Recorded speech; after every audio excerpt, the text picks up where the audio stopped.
आज से स्टार्ट करते हैं सरफेस टेंशन। देखिए बेटा, सरफेस टेंशन क्या होता है, तो सरफेस टेंशन पढ़ने से पहले हम फोर्सेस के टाइप पढ़ लें। जैसे आपको याद होगा क्लास 6, 7, 8 में थे तो हमको फोर्स के दो टाइप पढ़ाए जाते थे, कांटेक्ट, नॉन कांटेक्ट। तो क्लास 9th में आए तो फोर्स के फिर दो टाइप पढ़े आपने, बैलेंस फोर्स, अनबैलेंस फोर्स। फिर 11th क्लास में जब वॉल्यूम 1 पढ़ा तब भी फोर्स के दो टाइप पढ़े, कंजर्वेटिव, नॉन कंजर्वेटिव। अब यहां पर भी अंतर क्या हो रहा है, वहां सॉलिड में था, यहां लिक्विड में आ गया, फ्लूइड में आ गया। तो बेटा फोर्स दो तरीके के होते हैं, पहला कोहेसिव फोर्स और सेकंड एडहेसिव फोर्स। तो कोहेसिव फोर्स बेटा वो फोर्स होता है जो सेम मॉलिक्यूल्स के बीच लगे, सेम मॉलिक्यूल्स के बीच जो फोर्स लगता है, force of attraction between same molecules is known as cohesive force. जैसे वाटर के मॉलिक्यूल्स हैं तो वाटर के मॉलिक्यूल्स के बीच जो फोर्स लगेगा वो कोहेसिव होगा, मरकरी में जो लगेगा वो होगा, ऑक्सीजन में जो लगेगा वो कोहेसिव फोर्स होता है। तो कोहेसिव फोर्स में हम लिख सकते हैं the force of attraction between the same molecules of substance. जो सेम सब्सटेंस होने चाहिए उनके मॉलिक्यूल्स भी क्या हो, सेम हो, तो उनके बीच जो अट्रैक्शन होगा वो कैसा होगा, कोहेसिव फोर्स होगा। ऐसे इसका अपोजिट पार्ट होता है एडहेसिव। एडहेसिव फोर्स का मीन्स होता है कि force of attraction between different molecules. Substance अलग अलग हो गए, हाइड्रोजन ऑक्सीजन ले लिया आपने, अब दोनों के बीच जो अट्रैक्शन होगा उसको बोलते हैं एडहेसिव फोर्स। कौन सा फोर्स, एडहेसिव। तो कोहेसिव फोर्स बेटा क्या बना, कोहेसिव फोर्स, तो एक एक करके डेफिनेशन को हल्का शॉर्ट में लिख लेते हैं। फर्स्ट कोहेसिव फोर्स, ठीक। तो कोहेसिव फोर्स क्या होता है, SIVE,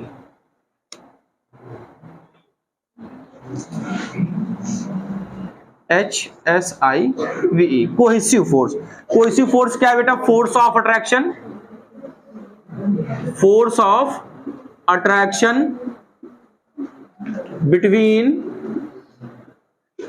same molecule, same molecules के बीच में जो फोर्स ऑफ अट्रैक्शन हो बेटा उसको कहते हैं कोहेसिव। अब एग्जांपल देंगे। सेकंड बेटा एडहेसिव। एडहेसिव कौन से फोर्स होते हैं, जिसमें फोर्स ऑफ अट्रैक्शन तो हो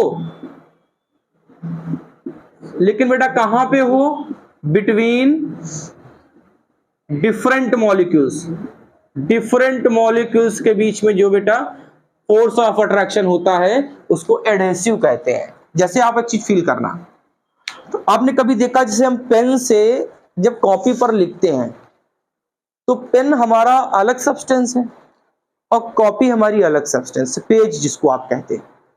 फिर भी जब आप लिखते हैं तो उसमें फॉन्ट क्या होते हैं, एक तरह से छप जाते हैं। तो फॉन्ट छप गया, इसका मतलब क्या हुआ कि आपके पेन और उस जो कागज के बीच का फोर्स था वो फोर्स ज्यादा स्ट्रांग था। किसके कंपैरिजन में, देखो डिफरेंट मॉलिक्यूल्स हो गए ना, तो डिफरेंट के बीच में कौन सा फोर्स लगता है, एडहेसिव।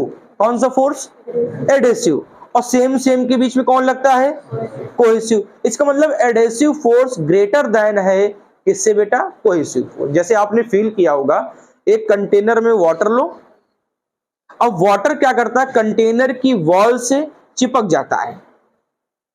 अब सरफेस आपने देखा होगा, कभी कॉन्वेक्स बनाता है, कभी कॉनकेव बनाता है। क्यों बनाता है वो हम आगे पढ़ेंगे।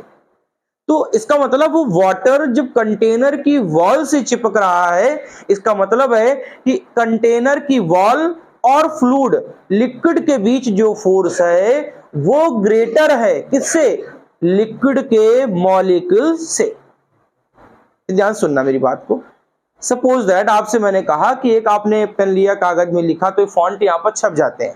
तो ऐसा क्यों हुआ, जबकि इसमें कोहेसिव फोर्स है।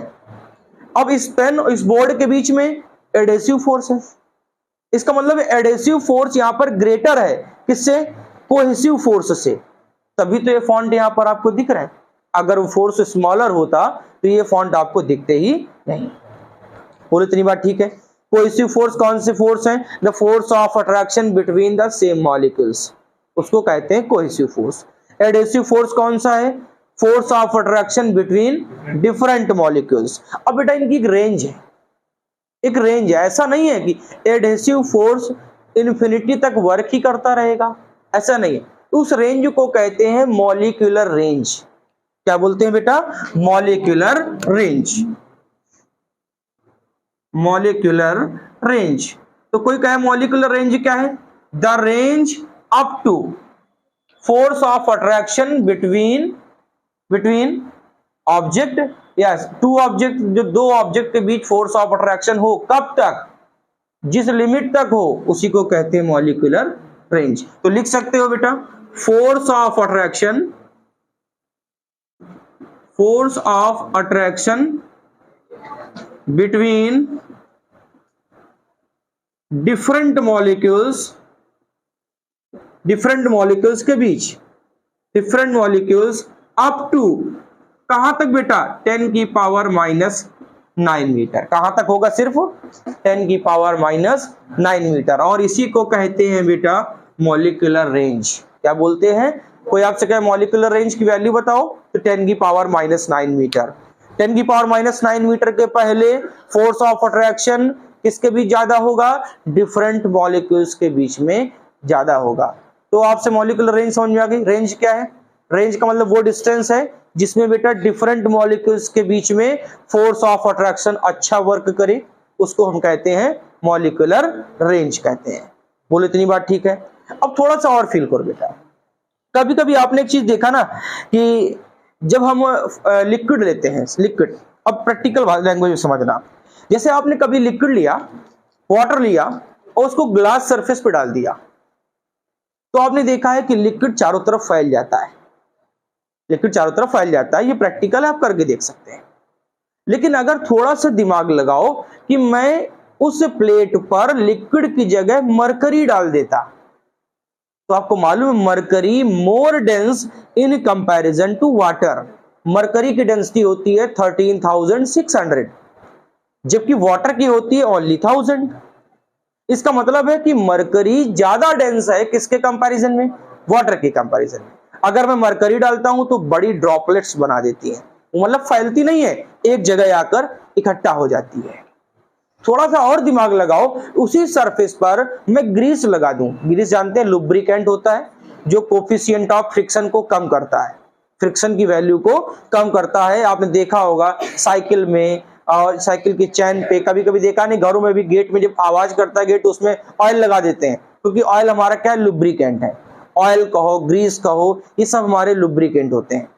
लुब्रिकेंट क्या करते हैं? फ्रिक्शन की वैल्यू को कम करते हैं।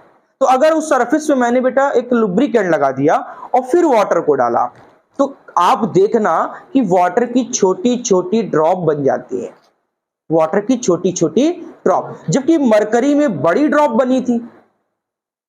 और जब वाटर को ग्लास सरफेस पे डाला, जब वहां पर ग्रीस लगा था, लुब्रिकेंट लगा था, तो छोटे छोटे ड्रॉपलेट्स बना रहा है। इसका मतलब है कि एक सरफेस छोटा है और एक सरफेस बड़ा है। कभी आपने फील किया होगा, ये सारा फिनोमिना सरफेस टेंशन का है। ये सब कुछ हम कहां पढ़ते हैं? सरफेस टेंशन में। जो मरकरी है उनके मॉलिक्यूल्स के बीच में कोहेसिव फोर्स बहुत स्ट्रॉन्गर होता है, इसीलिए सरफेस को क्लोज कर देते हैं, अंदर की तरफ ले आते हैं। जबकि वाटर मॉलिक्यूल्स में भी कोहेसिव फोर्स होता है, लेकिन उसके कंपैरिजन में ज्यादा होगा कि कम? अब इस बात को आपको समझना है। मरकरी ज्यादा डेंस है वाटर के कंपैरिजन में, तो बताओ वाटर मॉलिक्यूल्स के बीच में ज्यादा कोहेसिव फोर्स है कि मरकरी मॉलिक्यूल्स के बीच में? हाँ, दिमाग लगाओ। हाँ, सबका दिमाग एक कॉमन सी बात पे जाता है कि मरकरी ज्यादा डेंस वाले में। ऐसा नहीं होता है। जो जितना कम डेंस होगा उसके बीच में कोहेसिव फोर्स उतना ही ज्यादा होता है। ये एयर फोर्स का क्वेश्चन पूछा हुआ कि लोअर डेंसिटी वाले जो होते हैं, लोअर डेंसिटी, भैया वाटर तो लोअर डेंस है मरकरी के कंपैरिजन में। जो जितना लोअर डेंस होगा उसके बीच में फोर्स ऑफ अट्रैक्शन उतना ही ज्यादा होगा। कौन? वाटर के मॉलिक्यूल्स में ज्यादा फोर्स ऑफ अट्रैक्शन है, किसके कंपैरिजन में? मरकरी के कंपैरिजन में। इतनी बात ठीक है? तो फिनोमिना है, एक कहानी है सिर्फ। तो कह रहा कि कोहेसिव फोर्स बना क्या? Force of attraction between same molecules like that oxygen oxygen, hydrogen hydrogen, water हो गया। अब वाटर में क्या? वाटर के मॉलिक्यूल्स हैं। अब बेटा एडेसिव क्या बना, force of attraction between different molecules, जैसे मैंने पेन और बोर्ड, इसके बीच कौन सा फोर्स आ गया, एडेसिव। और बोर्ड की बात करते तो बोर्ड में जितने पार्टिकल होंगे उनके बीच में कौन सा फोर्स, कोहेसिव फोर्स। अब बेटा इनके बीच रेंज है, और range up to force of attraction is maximum, एक ऐसी रेंज जब तक फोर्स ऑफ अट्रैक्शन मैक्सिमम होता है, which is known as molecular range, उसको हम क्या बोलते हैं, मतलब इतनी रेंज तक फोर्स ऑफ अट्रैक्शन ज्यादा होगा, इसके ऊपर चला गया तो अट्रैक्शन खत्म हो जाएगा। किसके किसके बीच, डिफरेंट लिखा होगा, between different molecules. Same molecules तो अट्रैक्ट ही करते हैं, लेकिन डिफरेंट मॉलिक्यूल्स की अट्रैक्शन की एक लिमिट है। वो लिमिट क्या है बेटा, मॉलिक्यूलर रेंज, जिसको हम क्या बोलते हैं, 10⁻⁹ मीटर। बोलो इतनी बात ठीक है। अब थोड़ा सा और दिमाग लगाओ, ये तो फिनोमिना हो गया, उसका एग्जांपल मैंने आपको बता दिया कि आप जब पेन से कागज में लिखते हैं तो फॉन्ट क्यों आ जाते हैं, तो आप बता सकते हैं कि adhesive force between pen and, pen की क्या, ink and paper is maximum in comparison to the cohesive force, क्योंकि पेन की इंक और पेन के जो पेपर है उसके बीच एडेसिव फोर्स ज्यादा है और कोहेसिव फोर्स कम है। बोलो इतनी बात ठीक है, ठीक है इतनी बात। तो ये हमारे पास फिनोमिना हो गया। अब आगे बढ़ते हैं। इसी फिनोमिना में एक पहला टॉपिक जो हमारी स्टार्टिंग हुई वो पहला टॉपिक स्टार्ट हुआ सरफेस टेंशन। अब सरफेस टेंशन को जरा ध्यान से समझना, क्योंकि ये बहुत मेन है। सरफेस टेंशन एक स्ट्रेस है, खिंचाव है। It have two property to minimise the area, very most important MCQ. Surface tension करता क्या है बेटा, ऑब्जेक्ट के एरिया को मिनिमाइज करता है, छोटा करता है। अब कैसे छोटा करता है, आप जिस चीज को फील करो, जैसे आपने प्रैक्टिकल फील किया होगा कभी, जैसे हमारे पास कागज हो, कोई कह दे उसको आप पॉकेट में डालो, तो आप क्या करते हैं, उसको तुरंत आप फोल्ड करके गोल बना लेते हैं स्फेरिकल शेप में। उससे स्फेरिकल शेप बनाने से उसका ऑब्जेक्ट का साइज छोटा हो गया। जैसे आपने घर में देखा होगा कि जब हम प्रेस वाले को कपड़े देने जाते हैं तो बहुत सारे कपड़े उसको जब गट्ठर में बांधते हैं तो सबको फोल्ड करके बांध देते हैं। और क्या आपको ऐसा नहीं लगा कि पहले एरिया ज्यादा था, जब आपने फोल्ड कर दिया तो एरिया, तू किया किसने, सरफेस टेंशन। सरफेस टेंशन एक प्रॉपर्टी है जो करता क्या है, to minimise the area, area को बच्चा मिनिमाइज करता है, छोटा करता है। उसका बेस्ट एग्जांपल आप समझ सकते हो, जैसे कोई भी चीज आप लिक्विड में डालो, फ्लूइड में डालो, फ्लूइड में डालते ही आपने देखा होगा वो एरिया छोटा हो जाता है। अरे आप सिंपल सी लैंग्वेज समझो ना, कि आपकी जुल्फें जब खुली रहती है तो खूब उड़ती है ना, और जब पानी में जब धोते हो बाल तो एक चिपक जाती हैं।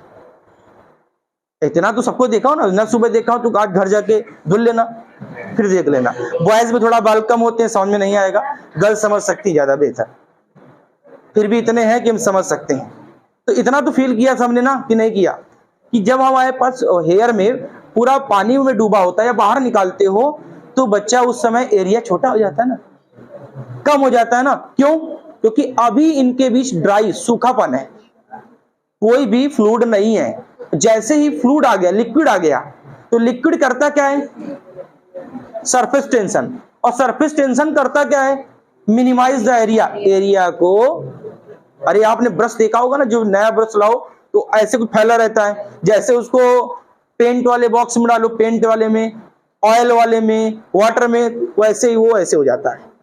इतना तो कभी प्रैक्टिकल देखा होगा ना। इसका मतलब है सरफेस टेंशन कर क्या रहा है, एक स्ट्रेस है, खिंचाव है, जो कर क्या रहा है, to minimise the area, area को कम कर रहा है। इतनी बात तो फील की।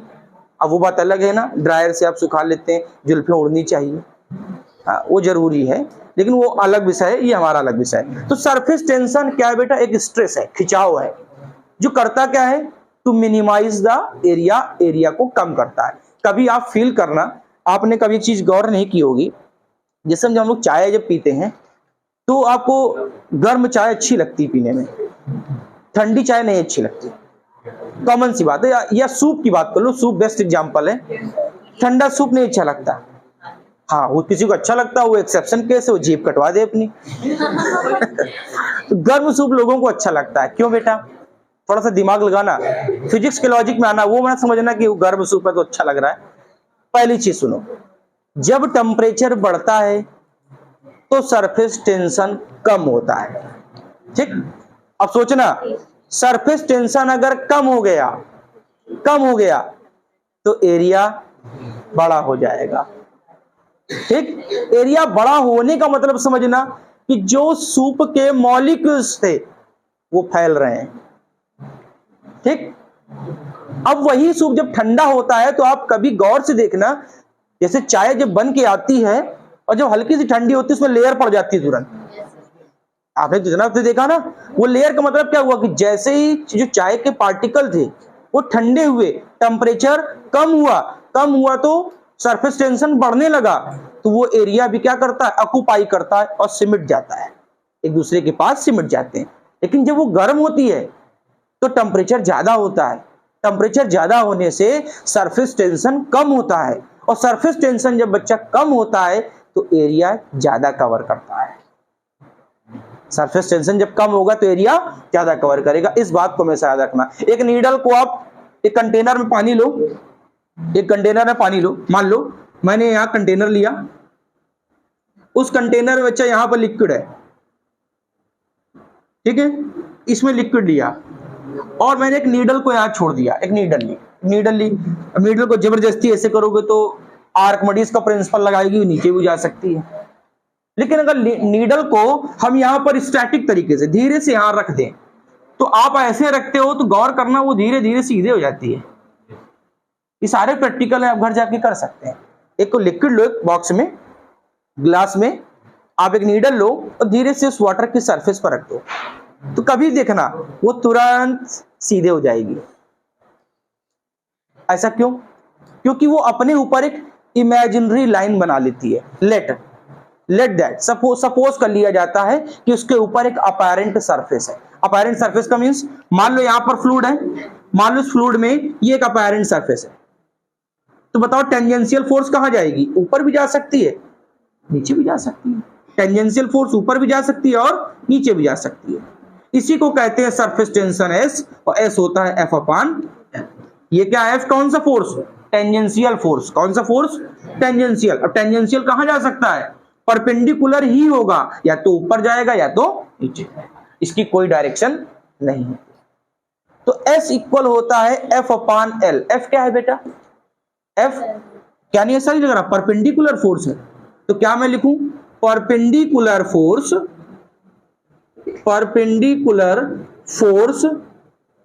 पर यूनिट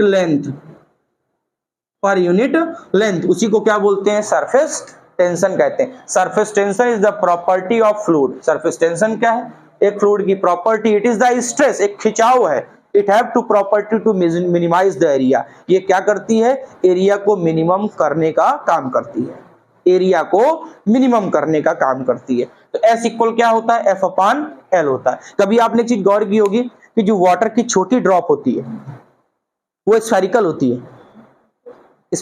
है, आप कभी इतना देखा होगा ना कि आप टैप से पानी अचानक धीरे से गिर रहा हो, तो गौर से आप जब देखेंगे उस चीज को तो आपको ऐसा लगेगा कि वाटर की जो स्मॉल ड्रॉप होती है, छोटी ड्रॉप, वो स्फेरिकल होती है, और जो बड़ी होती है वो फ्लैट हो जाती है, वो स्फेरिकल नहीं होती। ऐसा क्यों भाई? एक बबल लिया आपने, बहुत ध्यान सुनना, एक बबल लिया, बबल को मैंने लिक्विड के सरफेस पे डाला, आपके हिसाब से आर्किमिडीज प्रिंसिपल लगना चाहिए। आर्किमिडीज प्रिंसिपल उन ऑब्जेक्ट में अप्लाई ही नहीं होता जिसका मास, जिसका वेट बहुत कम हो। आर्किमिडीज प्रिंसिपल हम लोगों में लगता है, मास है, वेट है। अब कह दो कि एक हम बबल रख रहे हैं, लिक्विड का ड्रॉप रख रहे हैं, उसमें आर्किमिडीज प्रिंसिपल लग जाए, तो वहां आर्किमिडीज प्रिंसिपल बहुत छोटे ऑब्जेक्ट के लिए वैलिड नहीं होता, वहां काम करता है सरफेस टेंशन। तो उस ऑब्जेक्ट को, बबल को रखो, तो बबल क्या पानी के अंदर जाता है? नहीं जाएगा। वो बबल, अगर छोटा सा आप बबल रखो, अरे अब आप छोटी सी बॉल कह सकते हो, बहुत जो छोटी सी बॉल आती नहीं, खाली होती है, अंदर से हॉलो शेप में होती है, पहले बैडमिंटन में खेलने के लिए आती थी, अब मुझे नहीं पता है, तो उसको अगर रखो तो अंदर क्यों नहीं गई? अंदर नहीं आती, क्यों? क्योंकि इस बॉल पे सरफेस टेंशन कहां जा रहा है? ऊपर की तरफ, एक इमेजिनरी लाइन, और फोर्स कहां? टेंजेंशियल, ऊपर की तरफ, इसीलिए वो नीचे की तरफ नहीं जाती। अब सिंपल समझ लो, सरफेस टेंशन की वैल्यू डिक्रीज होती है टेम्परेचर के इंक्रीज होने से। सरफेस टेंशन डिक्रीजेस इन इंक्रीजेस टेम्परेचर, टेम्परेचर के बढ़ने से सरफेस टेंशन क्या होता है, क्या होता है, कम होता है। कैसा, कम होता है। और बेटा जब सरफेस टेंशन बिल्कुल जीरो करना हो तो हायर टेम्परेचर कर दो, हायर को क्रिटिकल कहते हैं, हायर को फिजिक्स में क्रिटिकल, और क्रिटिकल की कोई रेंज नहीं होती, क्रिटिकल की कोई रेंज नहीं होती। तो surface tension is the property of fluid, property of liquid, it is the stress, ये क्या खिंचाव है। It can be minimise the area, ये सिर्फ क्या करती है बेटा, एरिया को छोटा करती है। In the small drop of water it have only surface tension, water की छोटी ड्रॉप में सिर्फ क्या होता है, सरफेस टेंशन होता है। But the bigger drop is flatted, why, because bigger drop है मास, और मास होगा तो बच्चा वेट होगा, और वेट होगा तो वेट डाउनवर्ड जाएगा। तो इस छोटी वाली ड्रॉप में आपने सिर्फ एक फोर्स लगाया, कौन सा, सरफेस टेंशन। तो एक फोर्स उसको क्या करती है, फ्लैट नहीं कर सकती। आप छोटी ड्रॉप लो, नीचे की तरफ कोई फोर्स नहीं लग रही, सिर्फ एक फोर्स ऊपर की तरफ, तो बैलेंस कहां होगा, इसीलिए वो कैसी रहती है, स्फेरिकल रहती है। और बड़ी ड्रॉप फ्लैट क्यों जाती है, तो बता देना कि वहां दो फोर्स होते हैं, पहला ग्रेविटेशनल फोर्स भी लगता है जिसको ग्रेविटी भी लगती है, और सेकंड सरफेस टेंशन भी लगती है। दोनों फोर्सेस की वजह से वो बेटा कैसी हो जाती है, फ्लैट हो जाती है। जबकि small drop have only one force, कौन सा फोर्स, सरफेस टेंशन। अगर छोटी ड्रॉप है वाटर की तो उसमें एक फोर्स होता है, कौन सा बेटा, ओनली सरफेस टेंशन। और बिगर ड्रॉप में दो फोर्स, कौन सा, gravity force and surface tension, इसीलिए वो क्या हो जाती है, फ्लैट हो जाती है। ठीक है, आगे बढ़ा जाए। तो सरफेस टेंशन की वैल्यू क्या है बेटा, एस, एस डिक्रीज करेगा जब हम बेटा टेम्परेचर को क्या करें, इंक्रीज करें। अगर टेम्परेचर हमारा बढ़ के बेटा क्रिटिकल हो गया, क्रिटिकल, क्रिटिकल को बेटा क्या बोलते हैं, क्रिटिकल को बोलते हैं मैक्सिमम, क्रिटिकल को बोलते हैं मैक्सिमम, तो सरफेस टेंशन कितना हो जाएगा, जीरो, सरफेस टेंशन क्या हो जाएगा, जीरो हो जाएगा। बोलो इतनी बात ठीक है। एग्जाम्पल आपको कंफर्म हुए। जैसे आप एक और एग्जाम्पल समझ लो, जैसे आपने देखा होगा कि हमारे पास दो चीजें होती है, जैसे आप वाटर को गर्म करो और गर्म करने के बाद उसमें आप डिटर्जेंट मिला दो जो सॉल्युबल हो, घुलनशील हो, घुल जाए, तो वाटर और पतला हो जाता है। वाटर को आप बॉईल करें, उसमें कौन सा मिलाएं, जो लोअर डेंस का हो, हायर डेंस का मिला दोगे तो वो अलग रिएक्शन बना देगा। लोअर डेंस का हो, लोअर डेंस कौन होते हैं, जैसे अल्कोहल, केरोसिन, ये होते हैं हमारे लोअर डेंस। किसके कंपैरिजन में, वाटर, वाटर की डेंसिटी होती है 1000, अल्कोहल की होती है 906, अल्कोहल की 906, इसीलिए अल्कोहल को पानी में मिलाओ तुरंत पूरे मिल जाता है। कहीं प्रैक्टिकल देखा, ना देखा हो, आस पड़ोस में कोई पीने वाला हो तो एक गिलास दिखा दो जरा, हाँ पीना लेना मतलब देख लेना उसको से। तो आप कभी प्रैक्टिकल बता रहा हूं कि ऐसा क्यों हुआ, कोई पूछ ले आपसे कि अल्कोहल जो है वो वाटर में एकदम सॉल्युबल कैसे हो गया, तो रीजन बता देना। जितने भी लोअर डेंस ऑब्जेक्ट होते हैं, लोअर डेंस, वो बेटा वाटर में सॉल्युबल हो जाते हैं, मिल जाते हैं, लेकिन जो हायर डेंस होंगे वो मिलते नहीं है। इसीलिए आपने सुना है ना कि मिट्टी का तेल डालो इसमें पानी में तो कहते हैं मच्छर अच्छर मर जाते हैं। गांव की भाषा में वो कहते हैं मिट्टी के तेल डाल दो तो मच्छर मर जाएंगे। क्यों? क्योंकि जो आपका मॉस्किटो होता है वो वाटर के सरफेस अंदर नहीं आता, वो वाटर की सरफेस पे रहता है। जब आप उसमें मिट्टी का तेल डालते हैं तो वो ज्यादा डेंस होता है, ज्यादा डेंस होगा तो वो नीचे जाएगा नहीं, सरफेस के थोड़ा नीचे आएगा, एकदम नीचे नहीं जाएगा। जब थोड़ा नीचे आएगा तो लेयर बना लेता है, और जो लेयर बना लेगा तो जितने भी मच्छर उस सरफेस में होते हैं वो ऊपर की तरफ आ ही नहीं पाते, तो नीचे ही मर जाते हैं। क्यों? उनके भी दम घुटता होगा ना, नहीं घुटता? पता करो, बायोलॉजी वाले पता करो भाई, सांस निकालो, जीभ है कि नहीं उसके अंदर पता करो। तो जो लोअर डेंस होते हैं वाटर के कंपैरिजन में, जो लोअर डेंस होते हैं बेटा वो सॉल्युबल हो जाते हैं। तो ये याद रखना कि जो लोअर डेंस हैं, बस बस बस बात करने के लिए नहीं बोला हमने, जो लोअर डेंस हैं वो बेटा सॉल्युबल हो जाते हैं, मतलब विलयन में मिल जाते हैं, हिंदी में कहें मिल जाते हैं। एग्जाम्पल अल्कोहल, अपने आसपास देखें अल्कोहल वाले लोग होंगे, उनसे जरा पूछें, ये ना कहना एक पैक मुझे चेक कराओ। हाँ, क्योंकि रम का फुल फॉर्म होता है रेगुलर यूज मेडिसिन, नियमित सेवन करना चाहिए, ऐसा नहीं, मतलब नोट करो। अच्छा,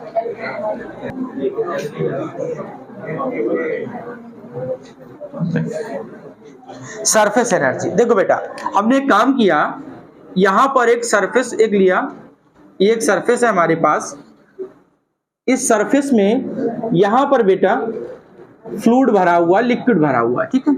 मान लो इसका एरिया ए है, इसका एरिया ए है, ठीक है। और बेटा यहां पर लिक्विड भरा हुआ है। आपको मालूम है कि लिक्विड कंटेनर की वॉल पे क्या लगाता है? फोर्स लगाता है। लिक्विड क्या करता है? कंटेनर की वॉल पे फोर्स लगाता है।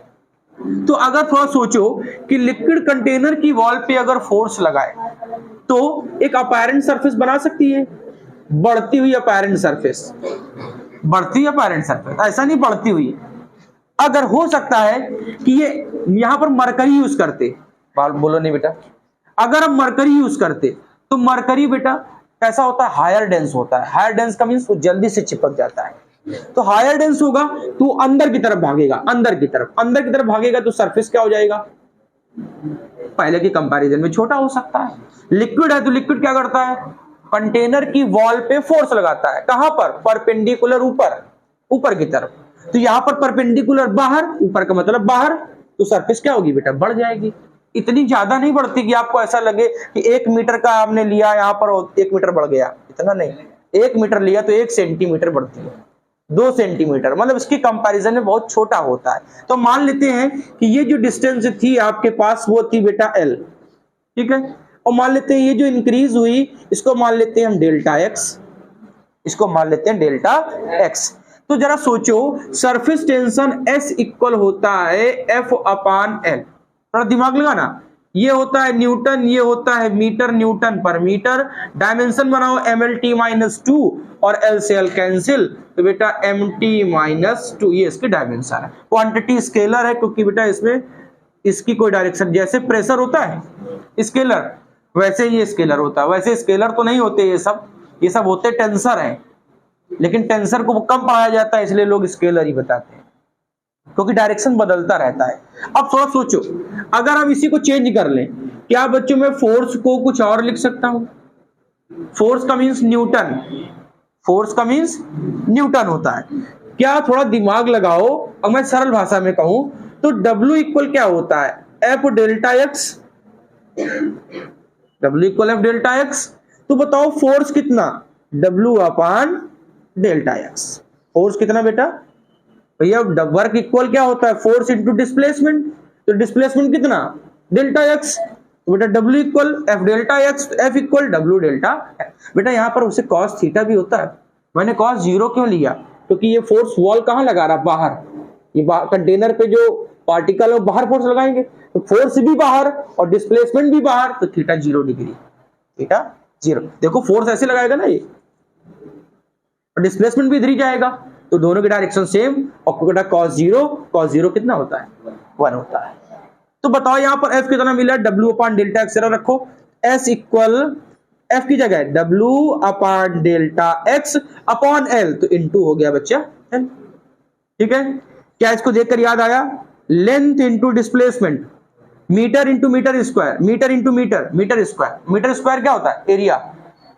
अरे length into length, metre into metre. ये गौर करो, ये L इंटू डेल्टा एक्स, मान लो इसकी लेंथ कितनी है? L है। मान लो इसकी कंटेनर की अगर आपसे लेंथ कहे कि टोटल लेंथ कितनी है, आप L मान लो, H मान लो, जो मानना चाहो, L है, तो L इंटू डेल्टा एक्स को क्या कहोगे? एरिया तो कहोगे। तो क्या लिख सकते हैं? S equal W upon delta ए।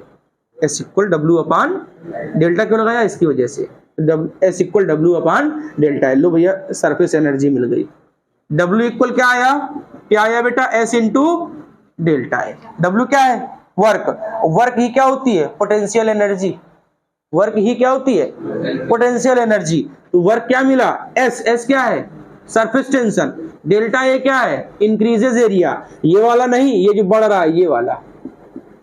तो डेल्टा L कौन सा? Delta A increases area. Increases कह दो, डिक्रीजेस कह दो, इंक्रीजेस कह दो या डिक्रीजेस कह दो। तो बताओ W क्या मिला, S इंटू डेल्टा ए। तो बताओ सरफेस एनर्जी क्या है, एक ऐसी एनर्जी जो वाटर मॉलिक्यूल्स कंटेनर की वॉल पे फोर्स लगाए जिससे कि उसका डिस्प्लेसमेंट हो जाए या कंटेनर की वॉल थोड़ा आगे शिफ्ट हो जाए, डिस्प्लेसमेंट हो जाए। यही अमाउंट ऑफ वर्क जो होता है उसी को हम बोलते हैं surface energy. The surface energy of the molecule which is equal to the work done, work done के इक्वल होता है। वर्क डन क्या करता है, fluid liquid containing the force on, किस पे फोर्स लगाता है, container wall, container wall. Then the container wall shift towards increases, थोड़ा बहुत क्या हो जाता है, इंक्रीज हो जाता है। और that amount of work is known as, उसी वर्क को हम बोलते हैं बच्चा सरफेस एनर्जी। एक सरफेस एनर्जी मॉलिक्यूल्स की वो एनर्जी होती है जो लिक्विड क्या लगाए, फोर्स लगाए, किस पे लगाए, कंटेनर की वॉल पे। तो कंटेनर की वॉल क्या कर देती है, स्लाइटली इंक्रीज हो जाती है। तो स्लाइटली इंक्रीज का मतलब एरिया बेटा बढ़ गया। तो एरिया जितना बढ़ गया फोर्स की वजह से, लिक्विड के मॉलिक्यूल्स की वजह से, उसी एनर्जी को सरफेस एनर्जी कहते हैं। तो surface energy of the molecules is the work done by fluid, किसके द्वारा वर्क किया गया, फ्लूइड पर। किस पे किया गया, ऑन कंटेनर वॉल, कंटेनर की वॉल पर किया गया। तो बेटा W किसके इक्वल होता है, S इंटू डेल्टा ए। देखो यहाँ पर एक नई आपको डेफिनेशन मिल गई, नया फॉर्मूला मिल गया। अभी आप सरफेस टेंशन कह रहे थे न्यूटन पर मीटर, यहां देखो क्या लिखा है, ये बन गया जूल, और ये बेटा मीटर स्क्वायर। देखो एक नई यूनिट बन गई, जूल पर मीटर स्क्वायर, जबकि यहां पर क्या आ रही थी, न्यूटन पर मीटर, यहां पर दूसरी आ गई जूल पर मीटर स्क्वायर। तो सरफेस एनर्जी लिख पाएंगे, surface energy of the molecule which is equal to the work done by, किसके द्वारा work done by, molecules of liquid on the container wall. Container wall पे molecules के जो liquid बेटा force लगाते हैं तो डिस्प्लेसमेंट होता है, उसी को हम क्या कहते हैं, सरफेस एनर्जी कहते हैं। नोट कर लो इसको। बेटा कह रहा है एक मरकरी की ड्रॉप है जिसकी रेडियस बेटा 1 सेंटीमीटर है, मरकरी की ड्रॉप है। तो पहले तो पहचान लिख लो, मरकरी को शायद Hg कहते हैं। मरकरी ड्रॉप है बेटा जिसकी रेडियस बेटा कितनी है, 1 सेंटीमीटर। आपको रेडियस दे रहा है R दे रहा है बेटा 1 सेंटीमीटर, सेंटीमीटर को मीटर बना लो, 10 की पावर -2 मीटर, ठीक है। इज स्प्रेड इनटू 10 की पावर 6 ड्रॉपलेट्स। जैसे आपने एटोमाइजर देखा होगा, स्प्रे आप समझ लो, एटोमाइजर को स्प्रे कहते हैं। तो स्प्रे जब करते हैं ना, तो जब आप उसका बटन को प्रेस करते हो तो जो उसकी सरफेस पे आया लिक्विड वही बाहर जब आता है तो ड्रॉपलेट्स में आता है, क्योंकि उसमें बहुत सारे होल होते हैं, ये तो देखा होगा।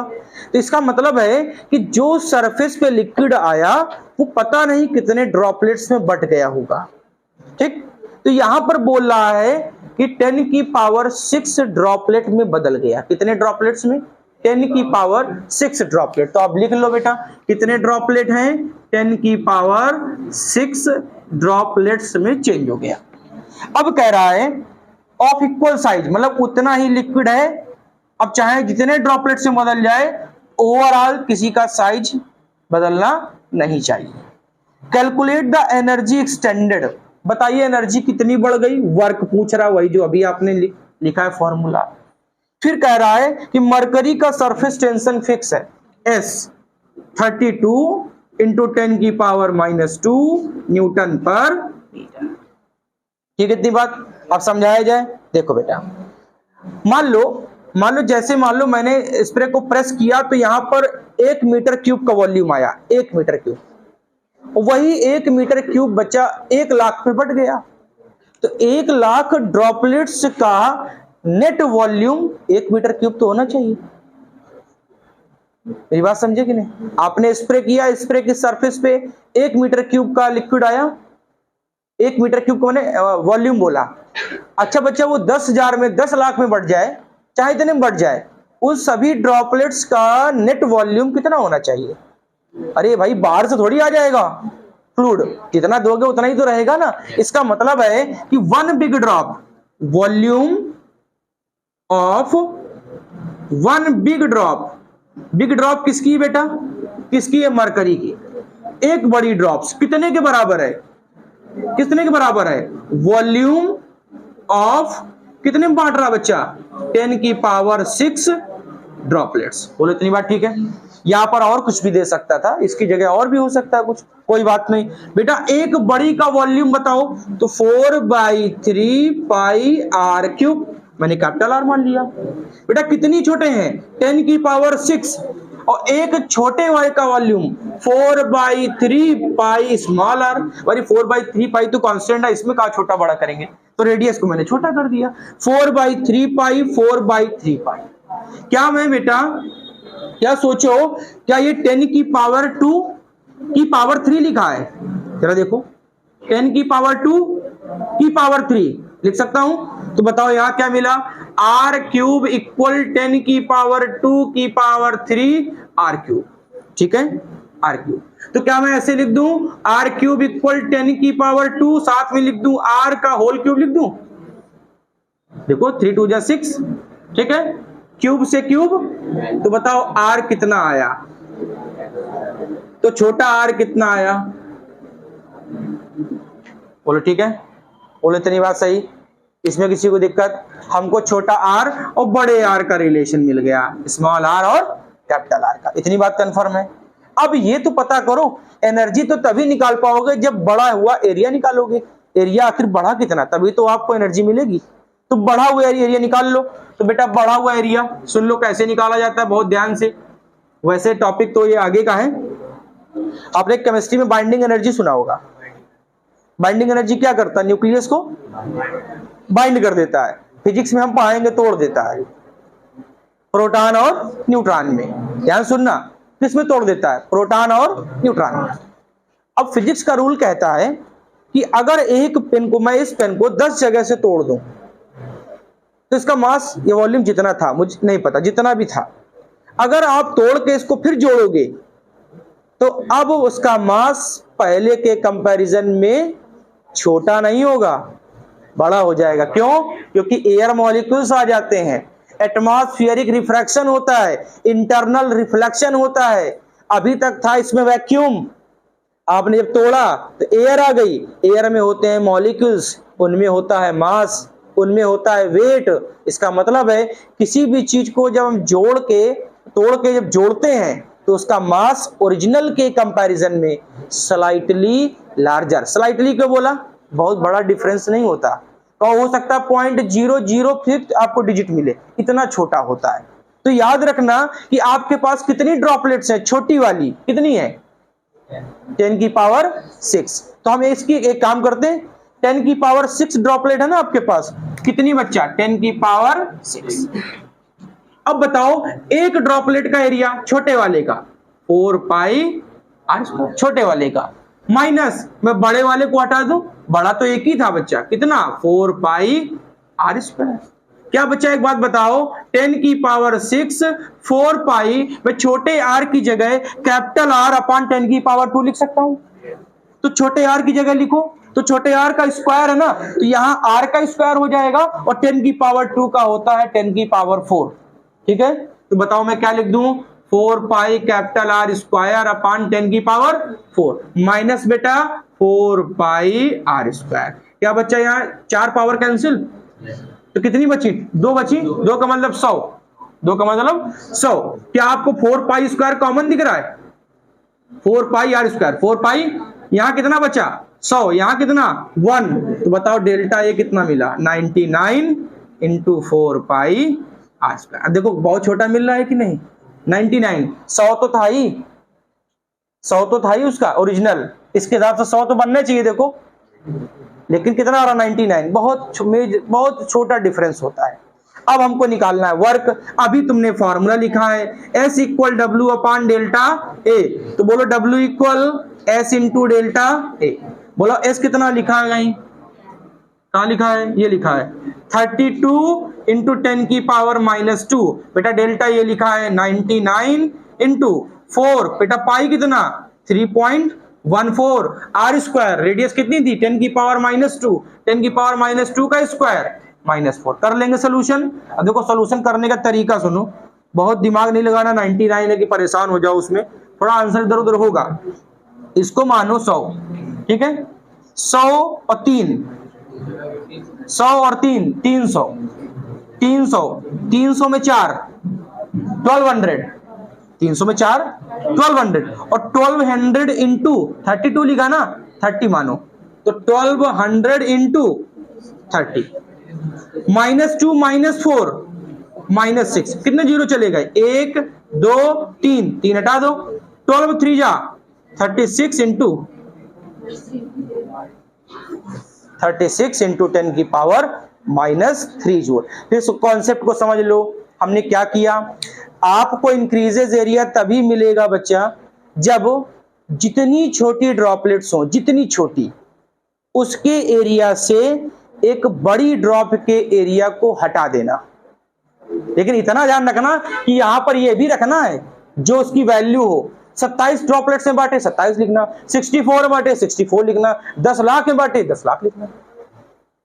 बोल बात समझ गए? जितनी हमारे पास छोटी ड्रॉपलेट्स हो, जितनी हो, उससे बेटा एक बड़े वाले को हटा देना, आपको क्या मिल जाएगा, डेल्टा ए। और डेल्टा ए निकालने के लिए स्मॉल आर का कैपिटल आर से रिलेशन, एक तरीका ये, एक बड़ी ड्रॉप का वॉल्यूम इक्वल होता है n छोटी ड्रॉप के बराबर। n की जगह कितना है यहाँ पर, 10 की पावर 6 है। बोलो बात ठीक है? ठीक है, नोट कर।